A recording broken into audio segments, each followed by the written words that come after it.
वित्त मंत्री निर्मला सीतारमण में वित्त मंत्री निर्मला सीतारमण ने बजट में बहुत सारी घोषणाएं स्टार्टअप्स के लिए की हैं। स्टार्टअप्स को देश की बैकबोन भी कहा है। आइए इस बारे में आज हमारे साथ बात करने के लिए है शुगर कॉस्मेटिक की को-फाउंडर और सीईओ विनीता सिंह जी। विनीता, हमसे बात करने के लिए बहुत-बहुत शुक्रिया। मेरा पहला सवाल आपसे यही होगा कि बजट को लेकर आपका पहला रिएक्शन क्या है?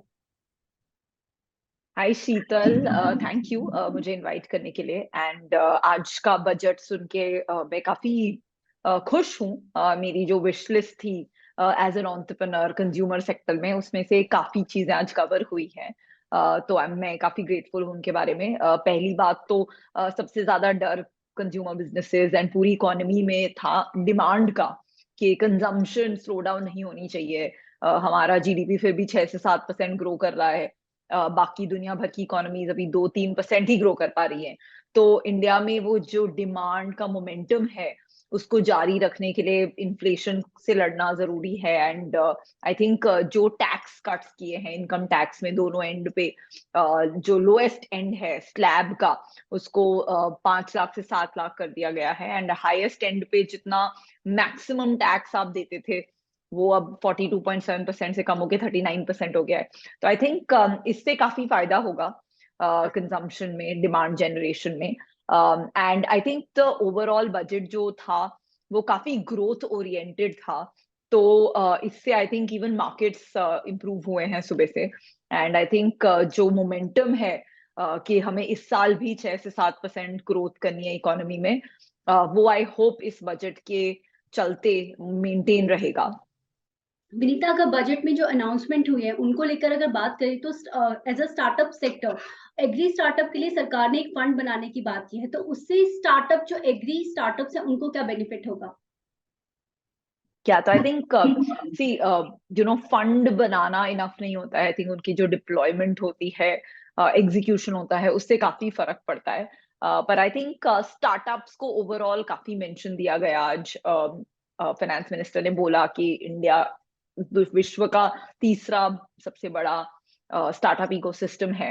एंड काफी देर तक उन्होंने स्टार्टअप्स के बारे में बात की, जिसमें ये एग्री स्टार्टअप्स पे फोकस की बात हुई, ईज ऑफ डूइंग बिजनेस की बात हुई स्टार्टअप्स के लिए। तो मेरा मानना यह है कि ओवरऑल अभी 3% जीडीपी का न्यू इकोनॉमी से आता है। अगले 2-3 साल में ये नंबर बोलते हैं कि 4 से 5% हो जाएगा। तो जी। एट अ टाइम जब हमारी अनएम्प्लॉयमेंट 9% पे है, बहुत जरूरी है कि स्टार्टअप्स आए इंडिया में, एम्प्लॉयमेंट जनरेट करें। तो that way I feel that ये जो फोकस रहा है गवर्नमेंट का on startups, that's a great direction. तो बजट में सरकार ने टैक्स छूट का जो टाइम पीरियड है वो भी 1 साल के लिए या बढ़ा दिया है। यस आप इसके बारे में कुछ बताएँगी? इससे स्टार्टअप्स को कैसे और किस तरीके से फ़ायदा होगा? या आई थिंक इससे ज्यादा स्टार्टअप्स कवर हो पाएंगी। ये जो टैक्स पीरियड बढ़ा दिया है, एंड आई थिंक बहुत अच्छी चीज है। ये जो इनकम टैक्स रिबेट मिलती है स्टार्टअप्स को, इससे बहुत स्टार्टअप्स को फायदा होता है। अनफॉर्चुनेटली हम इसके लिए क्वालिफाई नहीं करते, क्योंकि उसमें बहुत सारे क्राइटेरिया है। एक उम्मीद ये थी कि कोई भी स्टार्टअप जो डीपीआईआईटी में रजिस्टर्ड है, स्टार्टअप इंडिया स्कीम में, उन सब के लिए एलिजिबल हो जाए। पर उसके बारे में अभी कुछ सुनने में आया नहीं है। पर ये जो 1 साल एक्सटेंशन है, उससे जो अभी यंगर स्टार्टअप्स हैं, आई थिंक उनको काफी फायदा होगा। एंड ये टैक्स हॉलिडे, जस्ट मतलब आई डोंट नो कितनी स्टार्टअप इसको एक्चुअली यूज कर पाएंगी। पर ऐसा फोकस देना गवर्नमेंट को शोज कि गवर्नमेंट इसके बारे में काफी सोच रही है। एंड आई डू होप वो जो प्रोसेस है एलिजिबिलिटी का, वो भी थोड़ा इजी हो जाए, जिससे और स्टार्टअप्स इसका बेनिफिट उठा पाए। जी। विनीता, क्या बजट में कुछ ऐसी घोषणाएँ थी जो सरकार को करनी चाहिए थी और उन्होंने इस बार नहीं की, जिसकी demand startup as a sector काफ़ी समय से कर रहा था? दो बहुत जरूरी चीजें आई थिंक मिस हो गई हैं इस बार। एक तो है कि हमारी स्टार्टअप्स में का सबसे बड़ा फाउंडेशन होती है हमारी टीम्स। और जो एम्प्लॉय स्टॉक ऑप्शंस होते हैं, पूरे विश्व में इंडिया एक इकलौता मार्केट है जहां ये दो जगह टैक्स होते हैं। पहले एक्सरसाइज पे टैक्सेशन होता है, और उसके बाद बेचते टाइम। दुनिया भर में ये सिर्फ बेचते टाइम इन पे टैक्स लगता है। तो मेरा मानना है इससे काफी डिस्करेज होते हैं जो एम्प्लॉयज आके अपना खून पसीना बहाते हैं स्टार्टअप्स में काम करने के लिए, और उनके बिना ऐसी बिल्ड करना बड़ी बड़ी कंपनीज बहुत कठिन होता है। तो उम्मीद ये थी स्टार्टअप्स की कि ये जो टैक्स डबल टैक्सेशन है इसको थोड़ा इजियर करा जाएगा और एक लेवल ऑफ टैक्स कम किया जाएगा, क्योंकि इससे गवर्नमेंट के रेवेन्यू में तो बहुत ही कम फर्क पड़ेगा, पर ओवरऑल जो इम्पैक्ट होता है ऑन स्टार्टअप्स वो काफी ज्यादा हो सकता था। ये बहुत पॉजिटिव मूव होती।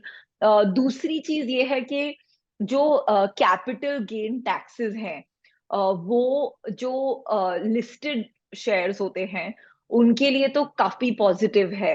जहां एक साल के अंदर एंड 10% एक साल के अंदर जो होता है उसको लॉन्ग टर्म माना जाता है एंड उस पर 10% टैक्स होता है।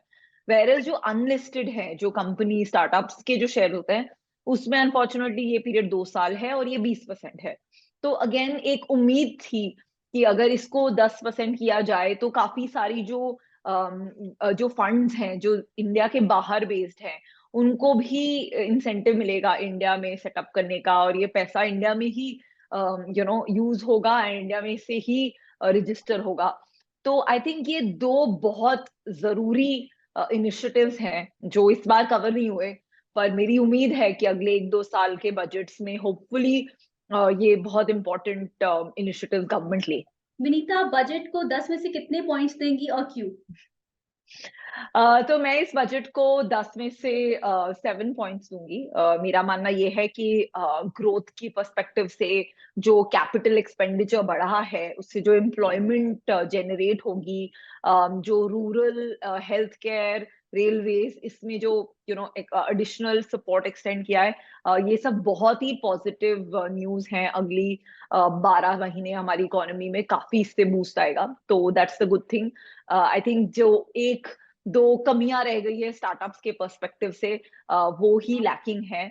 एक और बहुत अच्छी चीज जो की है गवर्नमेंट ने वो ये है कि ईज ऑफ डूइंग बिजनेस, तो मतलब 39,000 कंप्लायंसेस कम कर दिए गए हैं और 3,000 से ज्यादा जो कंप्लायंस थे उनको डीक्रिमिनलाइज कर दिया है, क्योंकि अक्सर फाउंडर्स काफी टाइम बिताते हैं अपना कंप्लायंस एंड रेगुलेटरी चक्करों में। तो आई थिंक इसमें हम अभी रैंक 37 है, अभी भी बहुत दूर है दिल्ली, इम्प्रूवमेंट की बहुत स्कोप है, बट आई होप वो भी एक डायरेक्शन गवर्नमेंट ले। तो या I would say that it's a 7 out of 10 budget.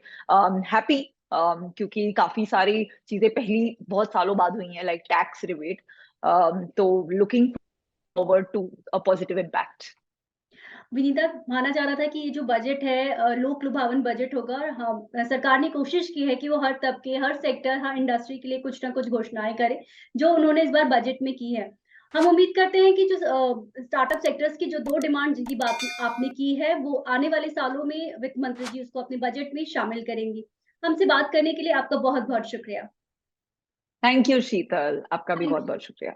Thank you. Thank you.